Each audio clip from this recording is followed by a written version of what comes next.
Ecología de medios es la perspectiva a partir de la cual se está abordando a partir de hoy justamente el Congreso Internacional Tecnología y Transformación, en el que participan nuestros invitados de esta ocasión. ¿Cómo se está transformando la percepción que tenemos los seres humanos del mundo, de la realidad, a partir de las nuevas tecnologías en las últimas décadas, en los últimos años? Bueno, siempre los medios influenciaron muchísimo la percepción, ¿no? Y ahora más que nunca. Entonces hay como una dialéctica, un ida y vuelta. O sea, uno no ve el mundo igual si habla un lenguaje solamente o habla dos. Por eso cuando está hablando de Internet como lenguaje, a veces uno cree que es una tecnología, no es un lenguaje. Pero un lenguaje no en el sentido lingüístico simplemente de la interacción, sino un lenguaje como forma de construir el mundo, como forma de percibir el mundo. Y en ese sentido Internet ha cambiado muchísimo, porque ha pasado de ser un lugar donde había solo 1 millón de personas a un lugar donde hay 1.100 millones de personas. Estás hablando de 17-18% de la población mundial que está en Internet, de una forma muy asimétrica. En Estados Unidos 70%, en África el 0,02%, pero lo que ha habido una divisoria muy fuerte. Internet se creó en el año 69, pero Internet se vuelve masiva recién a partir del 95. Entonces se da un fenómeno interesante, y es cuando los chicos entran en el colegio a partir del 95, llevan 12 años, estos chicos son chicos internetianos, no son chicos computacionales, son internetianos. No es lo mismo haber ido al colegio primario con Internet, sí, que sin Internet, claro, con banda ancha y sin banda ancha. Esto hace completamente distinta la percepción. No solamente en el sentido que decía Joan, de lo local, juego de lo local y de lo global, el hecho de que vos puedas tener un amigo que esté a 10.000 kilómetros de distancia, que a lo mejor no ves nunca, porque comparte el idioma, o a veces porque no comparte el idioma. Se trastoca completamente la percepción, el sentido de identidad, el sentido de visión, el sentido de velocidad. Es como una reinvención de la percepción, ¿no? O sea, la percepción se cambió cuando apareció el coche, por ejemplo, cuando apareció el avión. Cuando vos ves el mundo desde un avión en movimiento y que ves todas manchas, tus ojos ven el mundo de forma distinta. En Internet es lo mismo, apretás un clic, otro clic, y estás a 10.000 kilómetros de distancia con solo hacer un clic. El vértigo, la novedad, la avidez, la posibilidad de contacto que eso genera, cambia completamente la percepción. Octavio, ¿cuáles serían estas esferas? Por ejemplo, además de la percepción del mundo, las relaciones sociales, en el caso de la relación, por ejemplo, de los ciudadanos con el gobierno. Tú has trabajado en los portales de Presidencia, de Cámara de Diputados, de Cámara de Senadores. Todas estas relaciones sociales y la forma en que entendemos las esferas de nuestra vida cotidiana se están transformando de una manera pues muy acelerada, ¿no? Sí, yo creo que más allá de la esfera pública y privada, lo internacional, ese híbrido entre lo internacional e Internet, es una de las nuevas, de los nuevos escenarios de representación en el cual tenemos que estar muy pendientes. Estaba pensando precisamente en términos de cómo la nueva web, la 2.0, la 2.1, transforman la condición de estados y de ciudadanos. Estados que tienen que procurar erigirse como emisores de información actualizada, oportuna, confiable, como la necesidad de proporcionar toda esta información se convierte en una obligación del Estado extendido, y cómo los ciudadanos arrebatan también o condicionan al Estado nuevas formas de diálogo a partir de la blogósfera. Cómo establecer un diálogo donde sean, más allá de los administradores de las páginas web convencionales, el político, el representante, la persona por la cual tú votaste, quien dé respuestas a tus cuestionamientos, a tus preguntas, a tu apertura.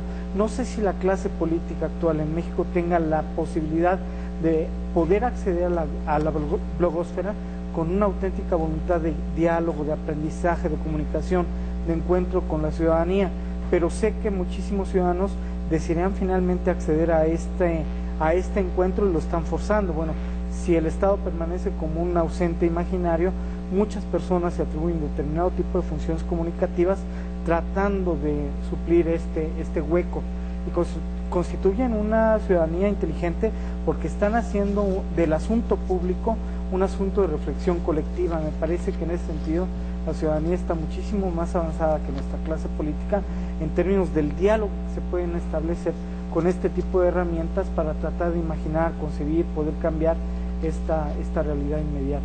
Entonces, a partir de lo que Internet nos ofrece en sus múltiples remediaciones, la blogósfera, una de estas, tenemos la posibilidad de un nuevo lenguaje, un nuevo lenguaje político que cambie nuestra condición ciudadana, que empodere al ciudadano común y corriente para ser muchísimo más consciente, participativo de asuntos públicos. Ojalá ocurriera lo mismo con la clase política, por supuesto. En México, pero por ejemplo en el caso de países europeos, Joan, ¿qué es lo que está ocurriendo? Lo veíamos por ejemplo en las pasadas elecciones en Francia, que pues ya estaban metiendo publicidad en sitios de internet, en Second Life, por ejemplo, Ségolène Royal tenía sus anuncios. Se están dando cuenta de que hay otros espacios públicos de los cuales se puede echar mano. Yo he estado siguiendo bastante las elecciones últimas que hemos tenido en España, que eran un híbrido entre locales y autonómicas, y han sido las primeras elecciones que los partidos políticos han visto en Internet un feudo donde hacer publicidad. Eso es una novedad. Que hayan entendido que es una novedad y que por tanto había que también innovar en el mensaje es otra cuestión. Los partidos políticos han ido a Second Life y han hecho meetings online en Second Life, pero han sido meetings completamente convencionales.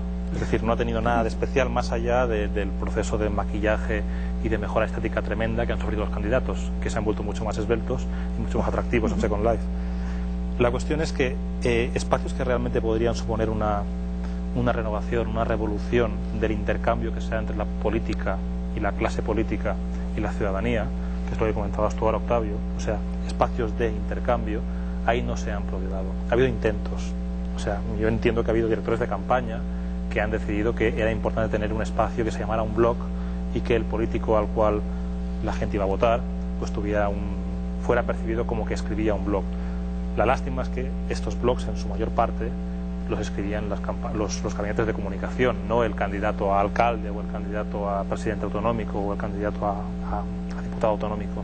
Entonces yo creo que las maquinarias de los partidos son potentes, con lo cual tendrán la potencia de interpretar, aunque sea tarde, aunque sea un poco más tarde que muchos otros agentes, pues la potencia real de estos medios y en qué van a tener que cambiar sus mensajes, porque evidentemente dar un meeting en Second Life no es la clave. Esto les proporcionó muchísimas portadas o espacios de prensa, que al final es de lo que se trata en medio de una campaña electoral, ¿no? Copar cuanto más espacio de comunicación posible, pero realmente no supuso un cambio, ¿no? Un candidato a alcalde en Galicia hizo un juego y colgó un juego en flash de internet, con lo cual sí que hay intentos de acercamiento, pero se trata más internet como una pieza marketingiana, como una pieza de proximidad hacia un determinado sector social más joven o más progresista, pero ese acercamiento se ha hecho no en clave de lo que puede darse en internet, sino en apropiarse simbólicamente del tipo de público que estaría próximo a internet. Supongo que la siguiente fase será utilizarlo. No, eso tiene que ver con que el político llega a la internet vieja. O sea, porque internet tiene por lo menos dos fases, la de la web. Tiene una fase que duró como 8 años, desde el 95 al 2003, 2004, que es la internet que remediaba el libro, la internet página, se ve. Y mientras tanto, desde el año 2004 hoy pasó una cosa increíble, que es esto que llamaba Octavio la web 2.0, que es una web mucho más activa, una web donde se libera la autoría colectiva, donde la gente empieza a opinar, cada uno convierte su sitio en un medio de expresión, la gente se empieza a vincular y los políticos llegan tarde, o sea, están haciendo campañas de políticas usando Internet 1.0, que lo cual hasta al principio. En marketing pasa lo mismo. En marketing la gente está usando la Internet 1.0. Entonces este Internet 2.0, que es mucho más interactiva, donde el lector o el consumidor sabe más que el que le ofrece, donde tiene una idea mucho más inteligente, es un consumidor inteligente, es un ciudadano inteligente, mucho más que el marketinero de la política. Entonces lo que hay es un desfasaje. Cuando los políticos lleguen a la web 2.0, la gente va a estar en la 3, así que van a llegar de vuelta tarde. Siempre llegando tarde los políticos. ¿Qué van a hacer? Bueno, pues muchísimas gracias a Joan, Alejandro y a Octavio por habernos acompañado, y les recordamos que mañana también hay conferencias, se va a presentar la conferencia de Joan y la de Octavio, es de asistencia gratuita allá en el Tecnológico de Monterrey, Campus, Estado de México. Muchas gracias, buenas noches, regresamos con más información a Ventana 22.